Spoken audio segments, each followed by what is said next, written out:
Newest and biggest roller skating dito sa Pampanga.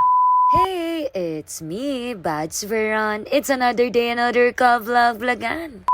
For today's ganap nga mga kabats, may panibagong galaan na naman nga tayong nalaman dito sa Pampanga. At dito lang yan sa 3rd floor Kim's Mall, Angeles, Pampanga, besides Lala Garden. At ito nga ang kanilang rating. At kung wala kang ang suot na medyas, maaari ka rin bumili rito. Pagkabili mo nga ng ticket, ibibigay naman nila sa'yo yung roller skate na gagamitin mo sa loob. At alam nyo ba, sa totoo lang mga kabads, first time ko lang magsuot at gumamit ng ganito. At dito nga rin, kailangan mo magsuot nito mga protective gear. Napakahalaga rin nito para sa ating protection. Lalong-lalo na kung first time mo lang talagang ma-experience to. At ganito nga kalawak itong Retrosol roller skating. Dito nga sa may entrance ay may waiting area at pwede rin kumain. At ito na nga ang kanilang skating area. May iba't ibang corner and area nga dito para sa mga beginner at sa mga sanay na. And syempre, saan pa nga ba tayo magtatambay dito sa mga pang-beginner?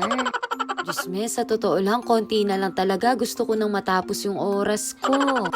Char, pero sa totoo lang, napakagandang experience nito kung hindi mo pa natatry. And dito naman nga sa side nila, meron din naman silang game zone. Kung mahihilig ka rin nga sa mga ganito, perfect na pumunta ka rito. Pero dahil na-experience ko na nga yung mga ganito, tamang tingin na lang ako. Pwede nga rin yung mga bata pumunta rito o kaya yung mga magjowa. Pero tandaan, dapat ang pupuntang magjowa dito ay legal at nasa tamang edad.